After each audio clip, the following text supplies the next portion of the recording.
Definitely wanted to show you guys a new product as well. For all you guys that have problems with your airbrush clogging, we have a new product. There's an airbrush cleaner. Okay, it's available on the website right now. I think it's like 12 or 13 bucks. Should last you a long time. Go get you yours. Okay, if you have problems with your airbrush clogging up, this is what you need to clean it with. Look how many products we have now, bro. Look at that. That's a lot of products. That's a lot of different SKUs, man. And we started with that little green bottle of shave gel.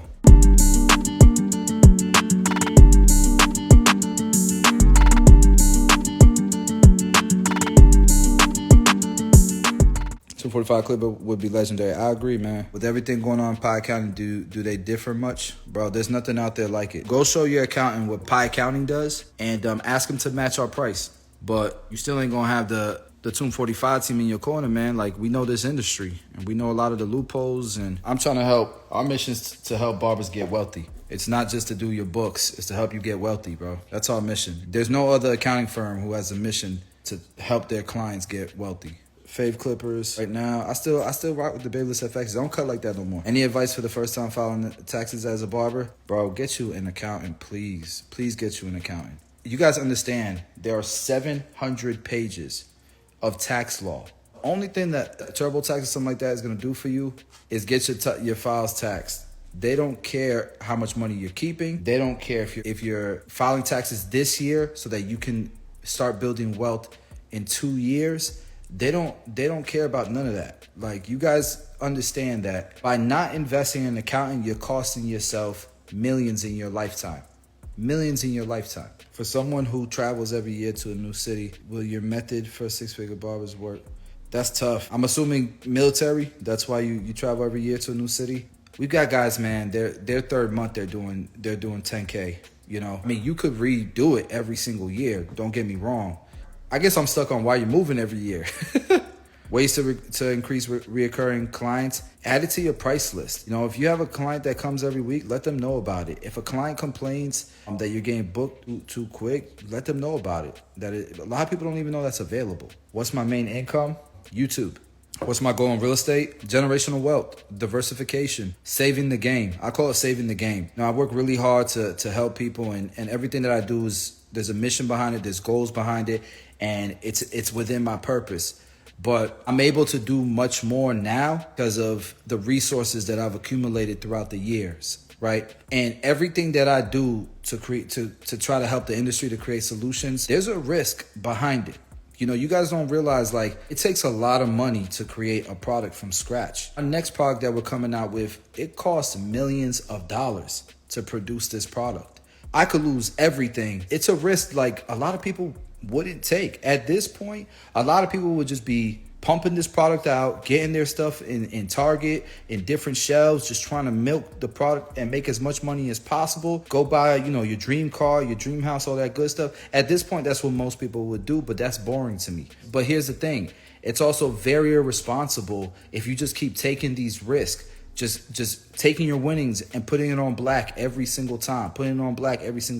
It's very irresponsible because you could lose everything by just one product failing. You understand what I'm saying? One major product failing. So the idea of real estate is I had a product that went crazy. It was very, very successful. Now it's time to save the game. And the best analogy I can give you is, like, I'm a lot older than probably some of you guys, but the original Nintendos, man, the Segas, right? Like, if something happened during the game, the power went out, that's it. If you didn't save the game manually, you got to start all over again. And that's very irresponsible. Then they created, autosave, and now you ain't got to worry about that. But imagine not saving the game before you start the next level and then dying in the next level and having to start all over again. That's irresponsible. That's what real estate is. It's manually saving the game. Boom. I got a bunch of real estate. The real estate that I bought this year, it is generational. It is family tree life-changing. It is like planting a seed in the desert and all of a sudden, man, just having access to a lifetime of water. That's what the type of real estate deals that we did this year. And that was saving the game for me. So now I can go ahead and take risk. I can sleep at night. I can take even more risk now, and I can do more for more people. You understand what I'm saying? Guess what? That real estate that I bought this year, it wouldn't have been possible if I didn't have an accountant if I didn't have a finance coach, if I didn't have a bookkeeper, if I didn't have somebody helping me with strategy, with tax strategy, if I didn't have somebody helping me with my budgeting, like none of that should have been possible, guys. Six Figure Barber is group mentorship, but I do the whole thing. So what's the best way to market yourself and build a clientele as a new barber fresh out of school? Pick the right shop. Best way. What's your day-to-day been like lately, bro? It's been very chaotic. I don't have any like schedule, nothing like that. I kind of wake up in the morning having my main two things I got to get done. I'm checking my phone, seeing where my team is pushing and pulling me, So I've been cutting for 19 years. I just raised my prices in some clients. I'm trying to work with social media. I don't know nothing about it. Any suggestions? I would love to know how you raise your prices. That's a big deal. Social media, I don't really use that much for building clientele. Difference between pie counting and six figure. Oh, I see what you're saying. Pie counting is financial coaching. It's vital for any business to keep as much money as possible. But it's also, there's weekly classes that talks about finances, and it's just making sure your finances are right. You're essentially hiring about 4 employees. And these 4 employees full-time would usually cost you close to $1 million a year. This is what you're getting. You're getting a bookkeeper, a daily bookkeeper. That's about $30K a year, $40K a year. You're getting a CPA. That's about $60 to $100K a year. You're getting a CFO. That's a lot of money. That's hundreds of thousands of dollars a year. And then you're getting somebody who files your taxes, a tax prep tax filer. They make good money too. So you're getting those 4 people packaged all into one low price. That's what you're getting. With the mentorship, I'm coaching you about business. I'm teaching you about business. I'm helping you scale your business and give your accountants more to work with, more resources to work with. Because the more money you're making, the better off you're going to be. My job is top line. Pie counting, their job is bottom line. Top line is revenues. Bottom line is how much of that revenue you keep. When you have both of those, now you're going to build real wealth. What are some methods to fade that bulk above the one open? You could do clip over comb. You could do the 2. You could use guards. You could do scissor over comb. I use guards for everything for a long time. I went 2 years without filing taxes for barbering in Tampa. I have a mobile truck and trying to buy a house next year. Any advice? If you've gone 2 years without filing taxes, you're going to need somebody to catch you up. But catch you up the right way so that you're able to actually purchase a house. You need to have money saved because you're going to have to pay taxes if you want to buy that house. Usually in the beginning, you have to pay serious taxes. Let's say a cruise line. You got your initial ticket purchase, right? Then you got to buy drinks when you're on the cruise, right? The first payment is going to be the highest payment. After that, it's very, very low. I guess what I'm telling you is you got to pay taxes in the beginning so that you can get in and play the game where you don't have to pay as much taxes and still be able to show a bunch of income and build wealth. Hopefully that makes sense. If you could go back, would you change anything? Nah, I don't think so. I was going to college for business, and honestly, I learned more from you. Thank you, man. I appreciate it. I went to college for business too, and I realized I needed to leave. Does the size of your city matter in order to make 6 figures? No. We got guys making 6 figures, population 15,000, population 10,000. You need 160 unique clients to make 6 figures. You need 160 unique clients to make 6 figures. If you think you can gain 160 unique clients in your town or your city, then you can make 6 figures. How do you check the demographics of an area before you move there? Just Google it. Google your town, Google your city, and just look up demographics, your city demographics. I'm working in a shop where the owner has lowered the prices on walk-ins. She says we can charge more for appointments. Don't like that. That's stupid. That is so dumb. That is so limited in thinking, man. Oh my goodness. What a bad idea. I don't know why shop owners do that, man. I don't know why they do it. She's made a decision, man, though. You gotta make the best of it, I guess.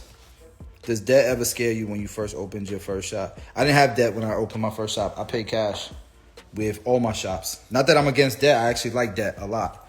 I wish I would have known more about debt when I was opening barbershops. But, I was taught by people who didn't know nothing about money. And they were always telling me to stay away from debt. Don't get in no debt, 0 debt. But now that I know financial system and I'm more educated, I know that's stupid. The richest people in the world have a lot of debt. How could it be that bad? And so I started doing some research and I realized, damn, I've been led astray a little bit, not intentionally, but But, you know, they taught me what they knew. And they weren't rich. So why was I listening to them? Damn. What a mistake, right? How can I find the right shop out of school? Check demographics. Make sure you're shadowing. I started watching your channel back in 2020. I was fresh out of high school, joined the Marines. Since then, I averaged 10 cuts a week and mastered. That's what's up. Congratulations, man. To get more traffic is why she's lowered the price. That's not how you get more traffic, though. You get more traffic by marketing. You don't get more traffic by lowering your price. That's crazy.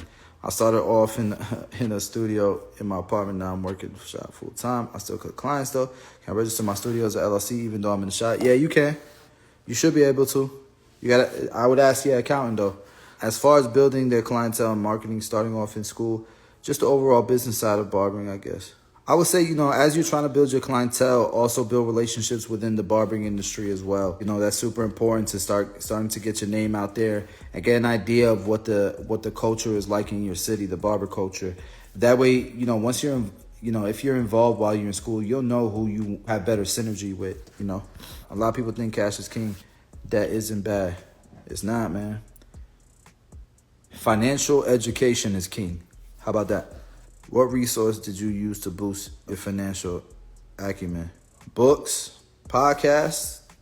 I watch more about financial literacy than I'm an athlete. I like sports. I stopped watching basketball, man.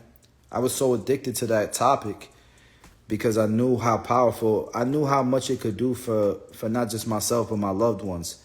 And so I poured everything into it. And then once I learned it, I applied it, and I've learned through experience that, you know, people I could teach to some teachers. You know what I mean? Because I do it, and I do it in an industry where a lot of the stuff that we're doing has never been done before. It's never been done before. A lot of the products that we have, we were the first ones to do it. At that time, it had never been done. And just so you guys know, even on YouTube, a lot of you guys don't know this, but my YouTube videos were the first ones to have captions and voiceovers. They were the first ones. Everybody else was selling that. I was giving it for free. The music in the background, the captions, and the voiceovers, high quality was not happening. I was the first one to do that. Shave gel being in the erect applicator bottle, first one to do that. And now you got companies like the one with the aftershave that copied our shit, you know? The no drip, first one to have an enhancement that's safe on the skin. The compressor, the cordless compressor, the wireless charging mat. A lot of this, bro, we the first ones to do it. Pi accounting we the first ones to do it. And even before Tomb 45 and all that, headlines, my barbershops, we were the first one with a booking app in the App Store. First barbershop with that. We really try to stay focused on our purpose, what we're about. You understand what I'm saying? I think that's super important. What do you think about opening a women's salon? I have a salon. It's very small, and we could hire more people. It's not that small. It's about 1,000 square feet. We could hire more people, but we have 2 stylists there that we're friends with and we care about, and they're very, very happy how they are, and they like working with each other. You just leave it like that. And one of them's my wife. The other one's an amazing stylist who I wish she was educated. She is amazing. Like I watched this girl do 5, 6, 7 heads at the same time, make a couple grand, few $1,000s in one day. I've seen this happen, go down, and super humble, man. Are y'all still taking investors for pot booking? Nah, no more investors. We had it dead, man. You guys missed out on a come up. Y'all missed out on a come up. You know, I was so excited about the crowdfunding idea, the pie booking thing. Because, like, yo, where have you ever seen this before? It's a couple entrepreneurs that have had massive success in the industry already, right? Large following. And they could do this shit on their own, get rich, whatever, right? Make a bunch of money. But they're like, man, we're doing this for a cause. We're doing this because we don't like what's available to the marketplace. The only way we could fix this is to come up with the solution. Part of the problem with the marketplace is all the companies making a bunch of money in this industry, none of them from this industry. None of them from this industry. None of them. It's crazy, bro. It's super, super crazy to me. Let's build this company that's a solution because nothing like it exists before. And I think this is what barbers need. But at the same time, Let's make sure the barbers own a piece of this. Look, our competitors worth $1 billion. Another one's probably worth like $2 billion. Bro, there's gonna be some barbers that are gonna get rich off of this. And none of y'all invested, bro. And I threw up the alley-oop, and I'm like, yo, my barbers are gonna rock with me for this one. I threw the alley-oop up. None of y'all went for the dunk. Damn. So we actually had to close the crowd. We had to close the crowdfunding down, man. All right, y'all. Have a good one.